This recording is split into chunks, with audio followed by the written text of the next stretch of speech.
Hello everyone, and welcome to my new Let's Look At the Stanley Parable. Now this is not going to be a series per se, and I didn't even notice the shadow play icons on this little thing as well. This is for those who've never really played the Stanley Parable. Maybe you've heard of it, but you thought, that sounds awful boring. Why would I pay for that? And this is for you guys to figure out if you'd actually enjoy the Stanley Parable. Now this game is a bit heavy on the narrative, so I probably won't be talking quite as much, and that's part of the charm of the game. The narrator is actually pretty much one of the only reasons you really want to buy this, because he is hilarious. And, he reacts to everything you do. So if you just want to sit there, he'll just talk about you sitting there, and how, come up with humorous things to say while doing so. Far more than I am, because I'm not really making you laugh in this loading screen now, am I? I'm not quite sure. Oh, there we go. This is the story of a man named Stanley. Stanley worked for a company in a big building where he was employee number 427. Employee number 427's job was simple. He sat at his desk in room 427 and he pushed buttons on a keyboard. Orders came to him through a monitor on his desk, telling him what buttons to push, how long to push them, and in what order. This is what employee 427 did every day of every month of every year.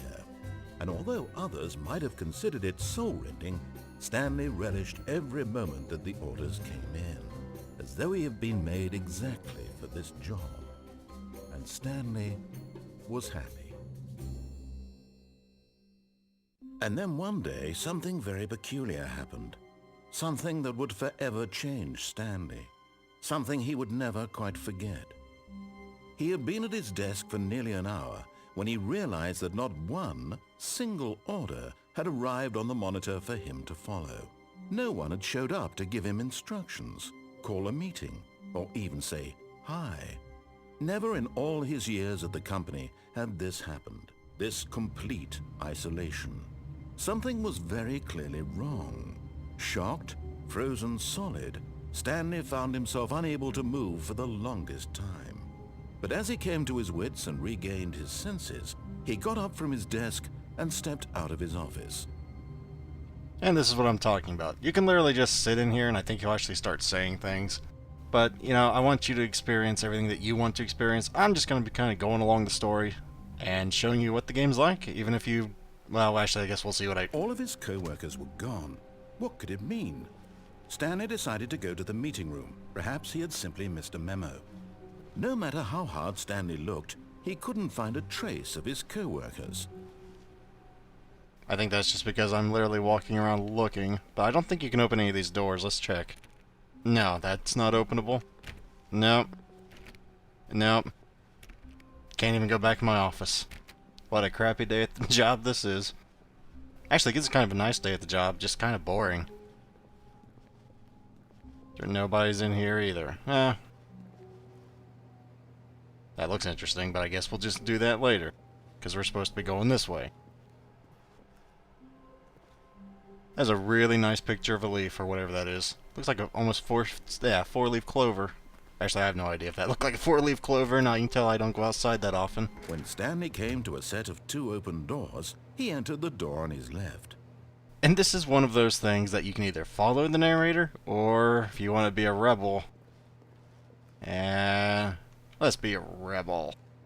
This was not the correct way to the meeting room, and Stanley knew it perfectly well. Perhaps he wanted to stop by the employee lounge first, just to admire it. Yes, sir, I do. It is a nice employee lounge, folks. I mean, when you see it, you're going to be blown away at how awesome this room is. Yes, truly a room worth admiring. It had really been worth the detour after all, just to spend a few moments here in this immaculate, beautifully constructed room. Stanley simply stood here, drinking it all in. Yes, really, really worth it being here in the room. A room so utterly captivating that even though all your co-workers have mysteriously vanished, here you sit looking at these chairs and some paintings. Really worth it. At this point, Stanley's obsession with this room bordered on creepy, and reflected poorly on his overall personality. It's possible that this is why everyone left. Aw, don't make me feel bad. But at last, he'd had enough of the amazing room and took the first open door on his left to get back to business. Stanley was so bad at following directions, it's incredible he wasn't fired years ago. Yeah, I never was one for taking... Actually, I actually am one for taking directions, but for the purposes of this, we're not. Can we jump and actually kill ourselves? You know, I've never actually tried it. But in his eagerness to prove that he is in control of the story and no one gets to tell him what to do, Stanley leapt from the platform and plunged to his death. Good job, Stanley. Everyone thinks you are very powerful. I've never actually done that before. That was actually pretty awesome. Okay, so now that we're back here, basically, I'm still not gonna go in the room that he wants me to. Stanley was so bad at following directions, it's incredible he wasn't fired years ago. But let's actually, you know, get on the lift, not just jump. Look, Stanley, I think perhaps we've gotten off on the wrong foot here. I'm not your enemy, really, I'm not. I realize that investing your trust in someone else can be difficult, but the fact is that the story has been about nothing but you all this time. There's someone you've been neglecting, Stanley. Someone you've forgotten about. Please, stop trying to make every decision by yourself. Now, I'm not asking for me, I'm asking for her. This is it, Stanley. Your chance to redeem yourself, to put your work aside, to let her back into your life. She's been waiting.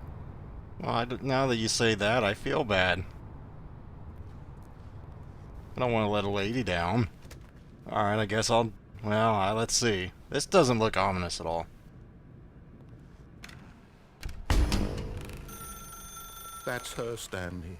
You need to be the one to do this, to reach out to her. If you can truly place your faith in another, then pick up the phone. I picked up the phone. Just to prove I can. Oh, Stanley, is that you? Hold on, sweetie. Sorry to keep you waiting. I'm just pulling the bread out of the oven. All right. Okay, there we go. All right, now, I want you to come in and tell me all about your day. Gotcha. Oh, come on. Did you actually think you had a loving wife who'd want to commit their life to you? I'm trying to make a point here, Stanley.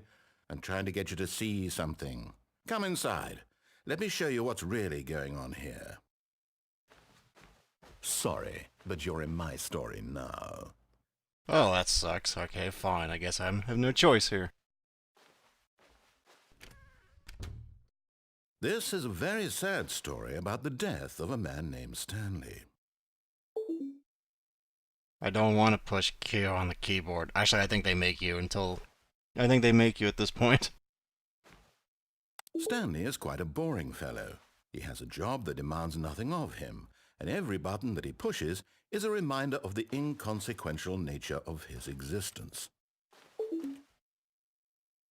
Look at him there, pushing buttons, doing exactly what he's told to do. Now he's pushing a button. Now he's eating lunch. Now he's going home. Now he's coming back to work. One might even feel sorry for him, except that he's chosen this life.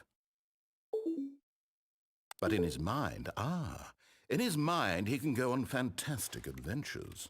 From behind his desk, Stanley dreamed of wild expeditions into the unknown, fantastic discoveries of new lands. It was wonderful, and each day that he returned to work was a reminder that none of it would ever happen to him. And so he began to fantasize about his own job. First, he imagined that one day while at work, he stepped up from his desk to realize that all of his co-workers, his boss, everyone in the building had suddenly vanished off the face of the earth. The thought excited him terribly. So he went further. He imagined that he came to 2 open doors and that he could go through either. At last, choice It barely even mattered what lay behind each door. The mere thought that his decisions would mean something was almost too wonderful to behold. As he wandered through this fantasy world, he began to fill it with many possible paths and destinations. Down one path lay an enormous round room with monitors and mind controls. And down another was a yellow line that weaved in many directions. And down another was a game with a baby.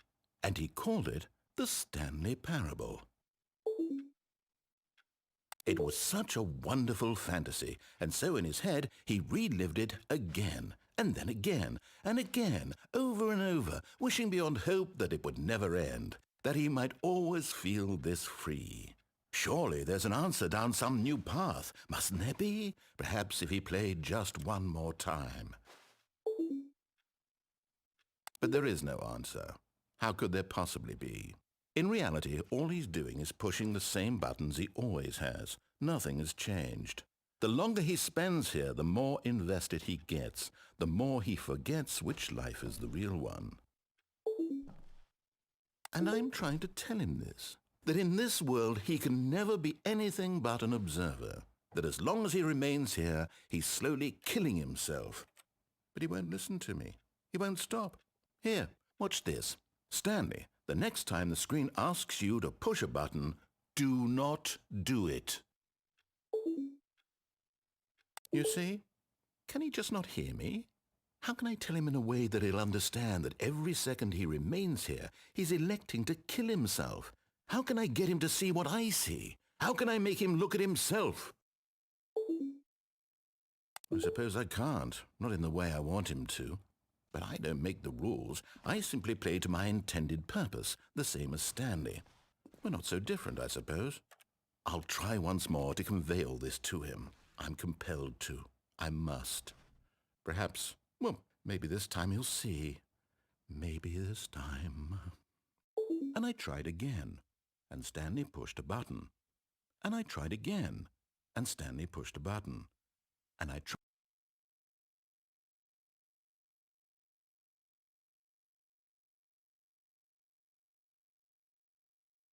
Yep, the end is never the end. That was one of but many endings in the Stanley Parable, I think. I've only played this game through about twice so far.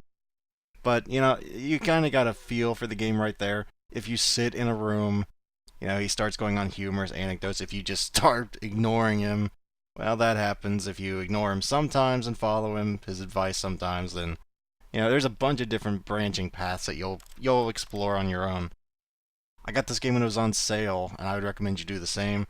But this is a game, even if you do buy it full price, as long as you play it, and get, you know, explore a lot, you will have fun with it. But that's going to be it for today, guys. I know this was a bit of a short video, but thank you very much for watching. Hopefully you enjoyed this in some way, shape, or form. And as always, if you'd like to help support the channel and help it grow, you may wish to like or even subscribe for easier access to future videos. Farewell, everyone, until next time.